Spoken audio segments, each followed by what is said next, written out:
Archbishop na-elekọta mpaghara Niger n'ụka Anglican bụ Most Reverend Ibezim akpọkugo ndị ala anya bụ Nigeria ka a gharakwa nnọọ inwe nkelopụ obi na onye nwe anyị bụ Chineke kapụrụ ịgbata ọsọ enyemaka na etiti ya bụ ihe isi ike ndị ala anya bụ Nigeria na-agabiga.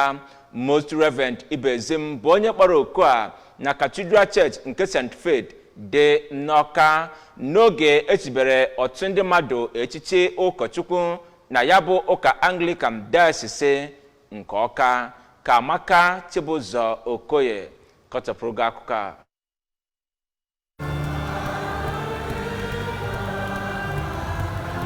Ya bụ ụka iji wee chie ndị ụkọchukwu ọhụụ bụ nke isiokwu ya gbadoro ụkwụ na akara nke Chineke anyị. Ọ gara n'iru wee fụkwa ndị ụkọchukwu ọhụụ ahụ ebe ha bagidere ihe niile ha kwesịrị ime ka ha wee bụrụ ndị ụkọchukwu. Ha nwekwara iyi dị iche iche nke kwesịrị na onye ọbụla nke na-echi ụkọchukwu kwesịrị ọnwụ anya bụ iyi, ebe onye isi ha bụ Justice Oje Okeke bụ onye duru ha n'iyi ọrụ. Most Reverend Ibezim, onye bụkwazi bishọp nke Awka Dayosis, mgbe ọ na-echi ndị ahụ ụkọchukwu ka ọ gwara ha ka ha kwusee aha nsọ Kraịst, ka ha gaa n'iru bụrụkwa ndị na-aga ije dịka Chineke si wee tụzie aka na ife Chineke na ijere ndị mmadụ ozi dịka oku ha si wee kpọọ. Mgbe ọ na-ekwuzi isiokwu eji wee na-echi ya bụ ụkọchukwu n'okwuchukwu ya ka onye retreatant bụkwara onye kwusara okwuchukwu bụ Right Reverend Chijioke Oti, onye nke bụ bishọp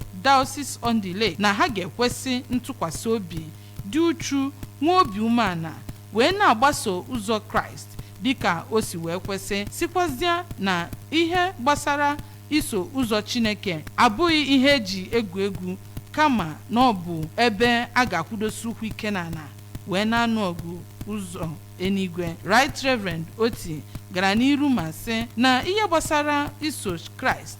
bụ ibu obe ya, nke bụ akara nke kwesịrị na onye ọbụla na-eso ụzọ Chineke kwesịrị ka ọ nwee, ma sịkwazịa na ndị mmụọ ozi ga-enyere ha aka dịka ha na-abagide oku akpọrọ ha dịka ndị ụkọchukwu. Otu onye n'ime ndị ahụ akpọlitere ọhụụ n'ọkwa ụkọchukwu bụ Reverend Uchenna Ezeonyi sịrị n'okwu a akpọrọ ha na ha ga-abagide ya dịka ntụziaka nke Kraịst si wee dị. Ndị bịakwara ụka mgbe emerubere ochichi ndị ụkọchukwu a gụnyere onye President Women's Ministry Province nke Niger na Dayosis nke Awka bụ Oliakụ Mata Ibezim, onye eze ọdịnala Ụmụeri, Igwe Ben Emeka, ndị Knight na Ladies nke ụka, ebe onyinye pụrụ iche na ekpere na abụ olu ụtọ site n'aka ndị kwaya bụ ihe kpalitere ya bụ ụka emerubere eji wee chie ndị mmadụ ụkọchukwu site na Cathedral Church St. Faith Awka. Abụ m Amaka Chibụzọ Okoye maka akụkọ ụwa ABS.